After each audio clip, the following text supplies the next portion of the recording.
back to my channel.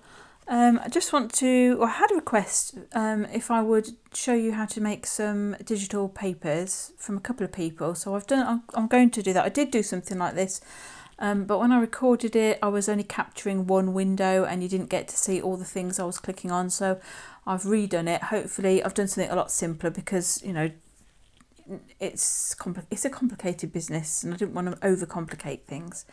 But I did rustle up this one this morning. While I'm here, I want to do a very, very quick VR for a lovely lady, Christine's Cards and Things.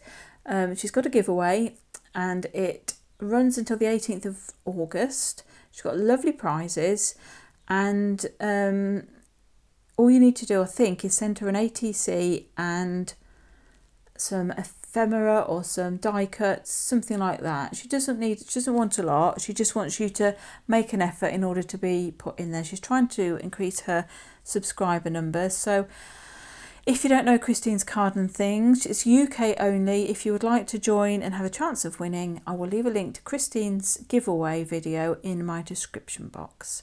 Anyway, folks, I'm going to apologise for the quality of the sound coming up. I've had to do, obviously I'm not set up in my craft room. I'm having to use like a different type of microphone to do this. So yeah, if it's not up to the usual scratch in sound control, I do apologise for that. But hopefully if you're interested, stay tuned and I'll show you how to make a paper. If you're not interested, don't watch. Please don't watch. Please don't waste your life watching videos that you're not interested in. So with that said, I will leave you to my other self. Cheerio for now. Okay, hello everyone and welcome back to my channel. I've had a couple of people who have requested that if I could do a video on how I do make my own papers. I'm going to attempt to show you. I'm using a completely different setup, so apologies if the sound is weird. I think you might hear me taking a breath every now and again and think I'm apologising for breathing now. No, I'm just having to use like a different type of microphone and record my screen and things. Anyway, I'm going to do something really, really simple to begin with. I'm not going to do like one of my more detailed papers because they can take anything from, you know, half an hour to several hours. So the first thing we're going to do is create a canvas to work on. So I'm using a program called GNU Image Manipulation Program, or GIMP for short. It's free to use. You have no issues with licensing and things like that. I used to use Photoshop a long, long time ago, but it is incredibly expensive to use, or I don't even know if you have to have a subscription to it now. Yes, you can get knockoff copies of it, but the work that you create on it is, you know, how do you validate that? You can't.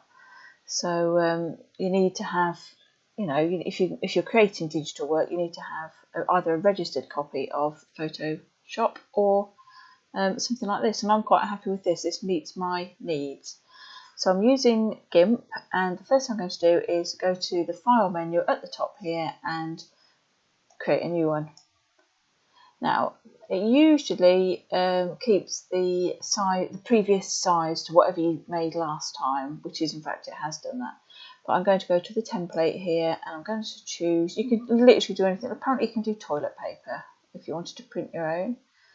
I'm going to do an A5 image, not too big. Okay, and I'm making sure it's portrait. I could have it landscape, but I'm going to keep it portrait.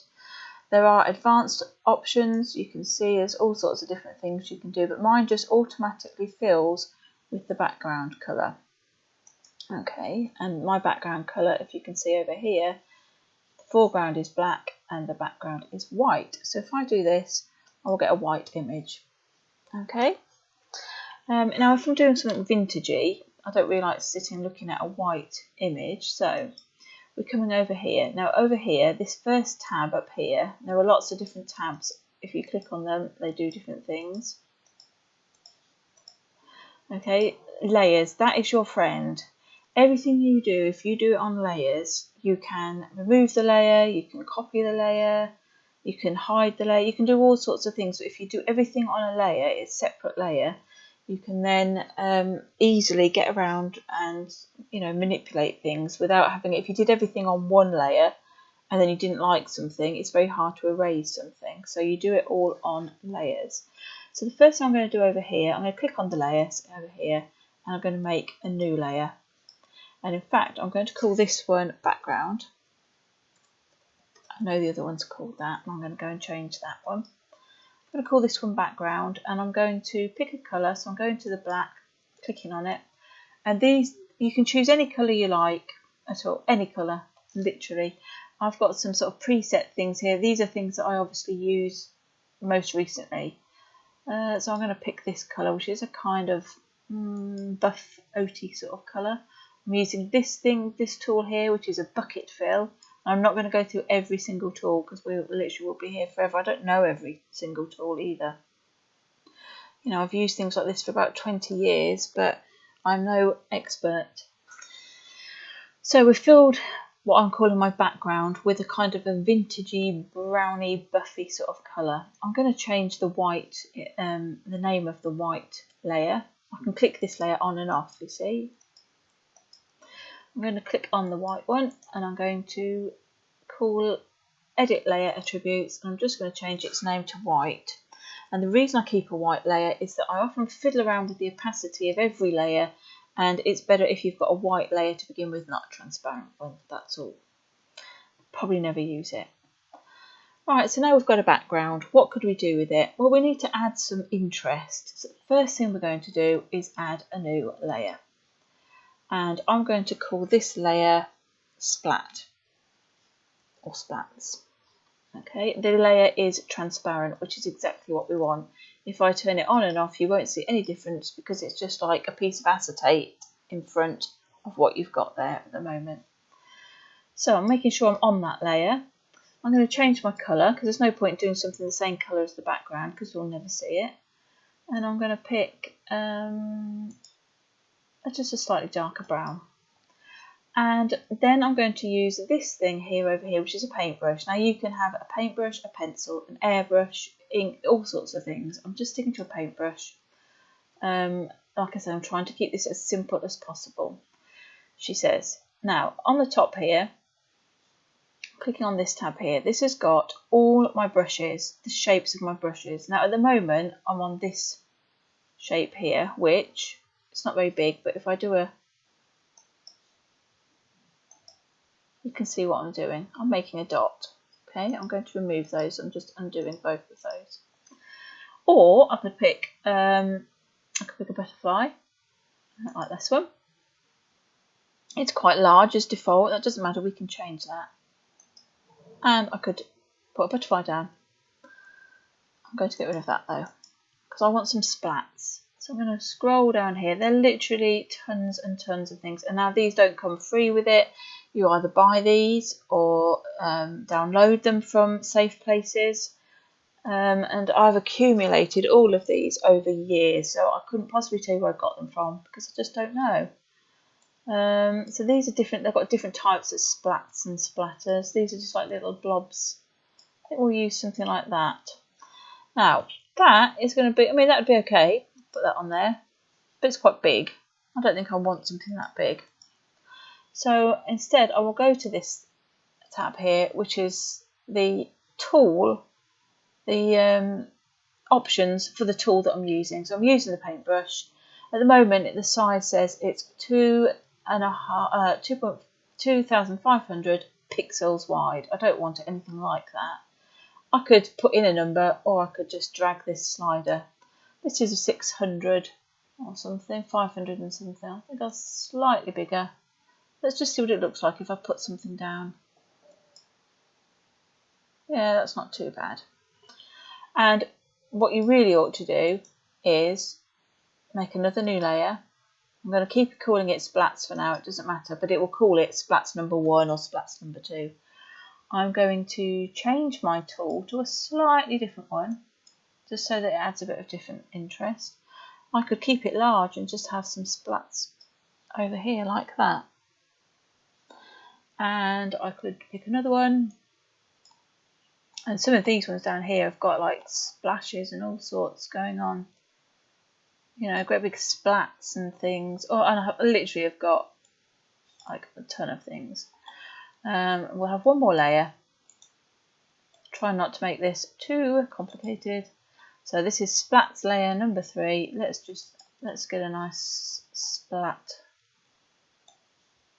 Don't know if I've used that one. It'd be very hard to tell. Don't think I did. And it's far too big for me. I'm going to make it smaller. Maybe that's a bit too small. And it's just trial and error. There's nothing. I'm going to have it half off the page. Okay, so I've now got, I'll go back to my layers. I've now got my white background layer. It won't, if I can click it on enough, you won't make any difference because there's an opaque layer above it here. I can take that layer off. And then I could take each of these individual layers off if I wanted to. Okay. What I could do, if I was happy with what they look like, I could merge them into one layer, which I'm going to do. So I'm taking the top one, I'm right clicking and I'm merging down. Now I've only got 2 layers of splats. That one and that one. And just for the sake of neatness, I'm going to merge down again. And now I've got all my splats on one level, on one layer.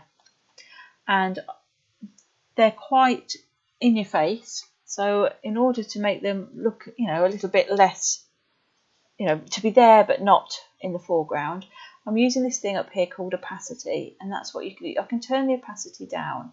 It's on 100% at the moment. That means that is the most visible.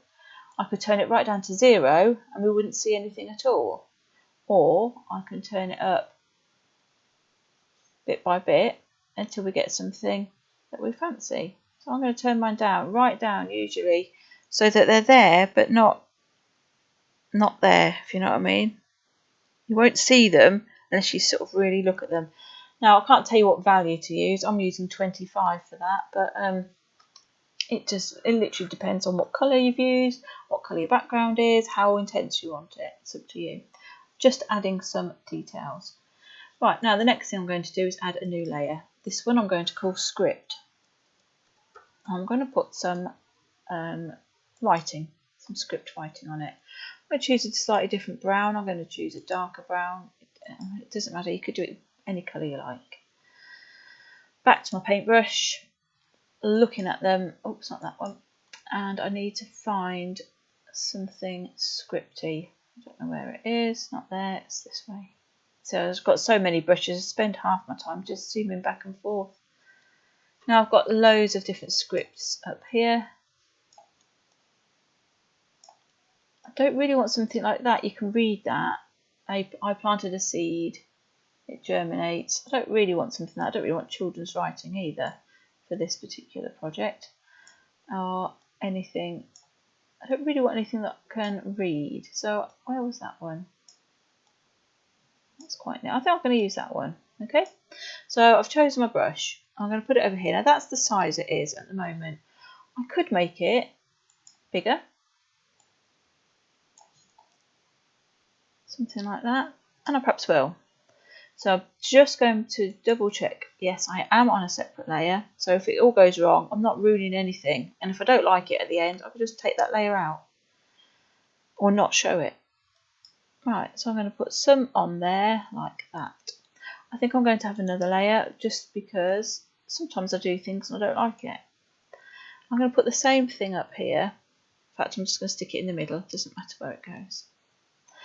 And with this one, I'm going to rotate it. So I've clicked over here onto like a transform type thing, and I've chosen rotate. And I can do it like that. Yes, I'm rotating it. Now I'm going to move it. And I could choose what part of it I see or where I put it. I think I'll have it like that for now. And if we wanted to, we could put some at the bottom, or we could put something different at the bottom. Again, I think this is too dark. I'm going to take that opacity down, right down, so you can just see it. It is there in the background. And I'm not even doing them both the same, because I might want one part of it to look darker than another. And if I decided I didn't want that piece up there, I could just hide it and do something else, and then think, no, actually I do want it. Pop it back. Right, So we have got some writing. This is our background. It's nothing too intense. What else could we put in the background? If we wanted to, we could put a butterfly or more. So we could add a new layer. Oops, didn't change the name. That's right. We can do it up here. We could edit the layer attributes. I'm just going to change its name. What kind of? Do I want butterflies there, or do we want butterflies as a? No, we'll have butterfly. And perhaps we'll change it. And I'm going to try for a kind of red colour. I mean, you can drag this around. You can choose what you like. I'm going for a kind of coral, my friend would say. Where are we? We want a brush. Let's have. Oh, we could have a butterfly.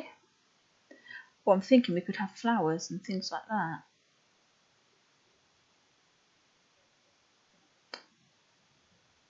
Right. What have we got? Those are a bit more sort of, I don't know what the word is, painterly perhaps. Some of these are a bit, I mean some I'd never use, but I like that one.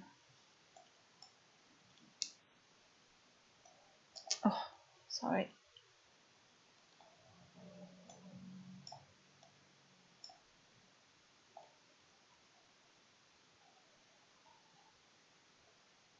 Never find the right butterfly when you're looking for it.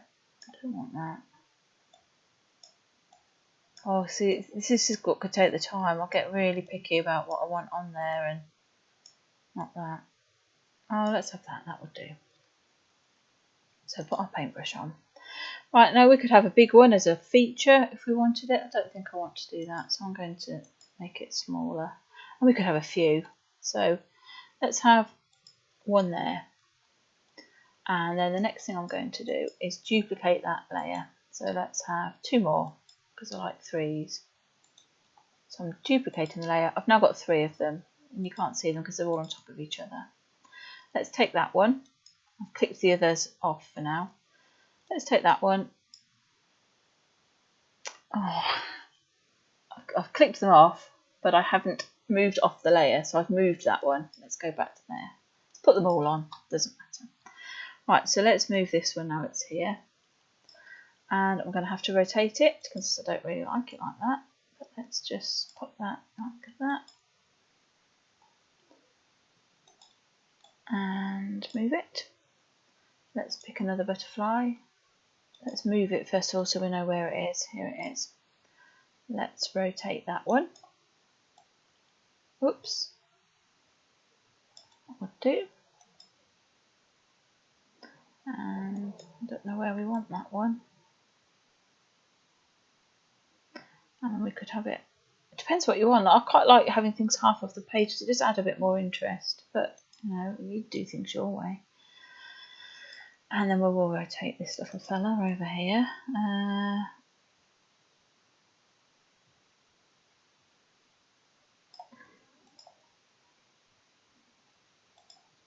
And move him. Now we could put them all on the same layer. We can keep them on separate layers. We can keep them as bright as they are. We could change their opacity.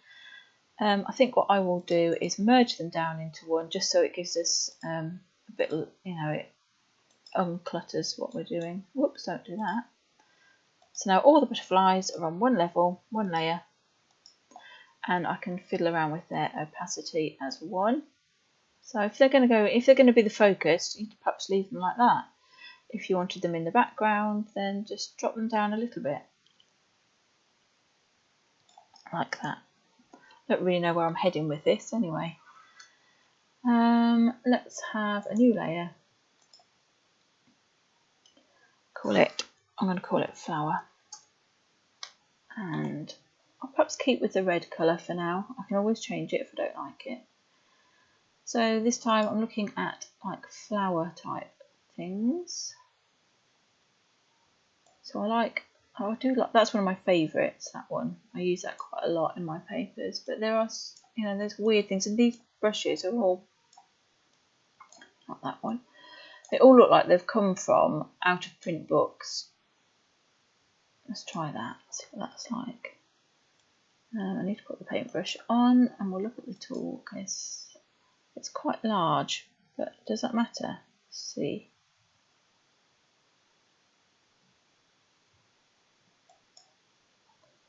We could put that in there like that if we wanted. If we didn't like the colour, we could either undo it and redo it in a different colour. So I could choose, and we could try green, I don't think. Or red and green should never be seen, as my mum says. But we could put that in there like that. And I could move it as well. Let's do that, because I quite like the green. But we'd need to move it, perhaps we could just have it down here. Like that. And then I'll tell you what else we could do, which I might do. But this is all I do. I literally just fiddle around adding bits and pieces. I'm going to duplicate that layer and I'm going to move it over here. I could keep it here, but I think what I'd like to do is rotate it.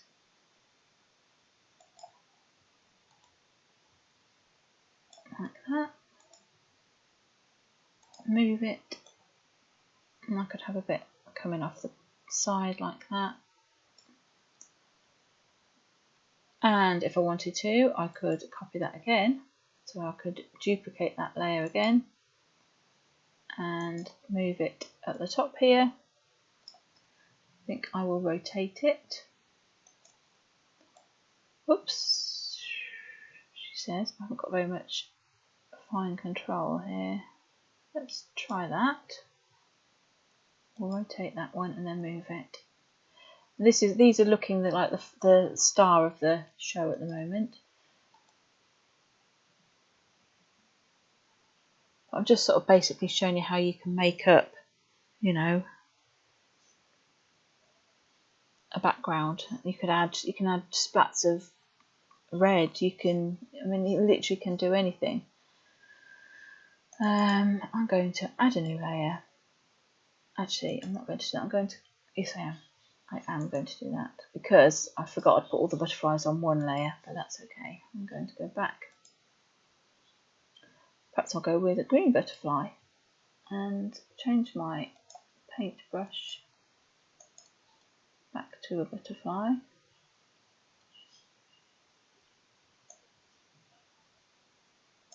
We could do a different one.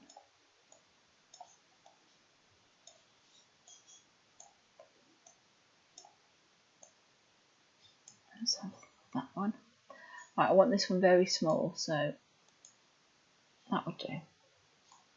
Double check I'm on my new layer. I am, but I've called it something, I think. Yeah.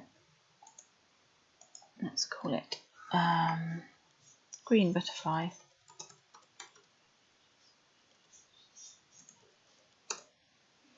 And we'll just pop them there.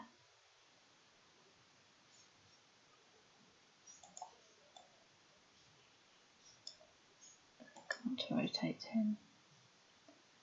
And I'll duplicate him a couple of times maybe, or at least one more time. And rotate him. But it literally is just fiddling and playing.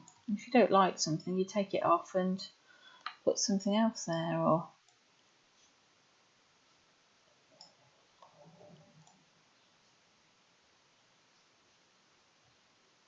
something like that. I'm going to do that in a minute. I'm going to move this one down here. I didn't like the angle it was on compared to what we've got. Let's put that there. Oh, let's have another one. Let's duplicate that one and move it up here. Anyway, you get the idea. You just put little bits on the background, bits in the foreground. So if we didn't want those ones, I think what I might do is just merge those down into each other so that I have got one layer of green butterflies and I can fill with the opacity. You could do them all individually, but And I could take them right down so they're just a hint of a butterfly like that. What else could we do? One last thing that I will do, or perhaps I'll just leave this as it is. I've got a flower up there, a flower there, and a flower there. I'm going to merge those down. So we've just got one. And I think I will take their opacity down a little bit, just a touch, like that. Right, the very last thing I would do if I was making a paper, and by all, no means I would say that was finished, but I'm going to stop it there for the sake of this video. I'm going to add a new layer. It's a transparent layer. I'm going to pick a colour so that I'm ready, and I'm going to pick a kind of brown colour, pale brown. I'm like a frayed burlap, because I'm going to add a border. So I'm going to select the whole of my image, which I've done. I'm then going to go to this select menu and choose shrink, and I want to shrink my selection. Now you can choose, now mine is set at the moment to 10 millimeters, which is 1 centimetre, which is perfect for an A5 sheet. Wouldn't be the same on a bigger piece. Okay, so hopefully you can see the little box it's selected. It's just shrunk the selection to this bit in here. But it's going to have sharp corners, and we don't want sharp corners. So we go back to select and we choose feather. I am choosing the same feathering, which is 1 centimetre or 10 millimeters. And you should see when I click OK that it's now got a kind of a rounded edge there. And also it means that this isn't so just a straight line, it's kind of feathered, if you see what I mean. Next, I don't want to fill this bit with the brown. I want to fill the bit on the outside with the brown. So what I need to do here is invert my selection. So I'm turning it around. So the bit that's selected now is just the rim on the outside, the border. So we better have a new layer before we mess everything up. Call it border. And then we would use our fill tool, the bucket, and just fill the border. It won't let you do this bit because this bit's not selected anyway. It'll only let you do it in the outside. So we'll do that. And you go, oh gosh, Steph, that's a bit intense. Yes, it is. We don't need it like that. Let's select nothing so that you can see better. And we'll just fiddle again with the opacity and bring that right down to something that's just like a hint of a background, a hint of a distressed background. And I think I'm going to stop there. I mean, I could go on forever. I could spend hours just sitting here doing things like that, but I don't want to. I want to stop while I'm winning. If anybody's interested in me doing more things like this, I would gladly do more of my mushroom papers and things and video those. I think now I know what to do. But for now, I'm going to leave this one as a fairly simple one. I'll print it out and show you it at the end. Right, so this is what we have created. Oops, sorry, I didn't mean to whack the camera. I was going to try and bring it down and go into some detail so you can see it. Hopefully it is focusing on the paper, yeah. So you can see the script that we put in just here. You can see the butterfly. Can you see the splats? Let me have a look. You have to look really closely, but just here, all around up there, but the butterfly's over the top of those. I'll show you when we get near the bottom. Let's go down this way very slowly, but you can see the script emerging there and the butterflies.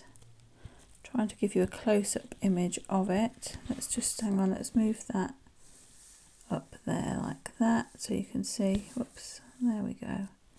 There we go. You can see more of the splats down here, but they're very much sort of in the background. And I'll come out and show you it in full as well. I've printed out very, very, very slightly less than A5. Oops, because my printer doesn't print edge to edge. And I wanted you to see it all in all its glory, and then managed to chop the corner off when I was slicing it on my paper trimmer. So, but that's what it looks like. And yeah, would I use it? Yeah, probably I would. You know, is it my finest work? No, it's definitely not. But you know, it'd do. It would do as a page in a journal or something. So anyway, I hope you enjoyed that. If you like this kind of thing and would like to see me do more of these, I'm quite happy to record some of the mushroom things if I do any more. But you know, that was a kind of basic introduction. I didn't want to go into too much detail because it's just overwhelming. There's so many different things. So hopefully you got an idea of the kind of things that you can create anyway. So with that in mind, I will bid you a fond farewell, and I will be back again soon. Have a lovely week and take care and stay safe. Bye for now.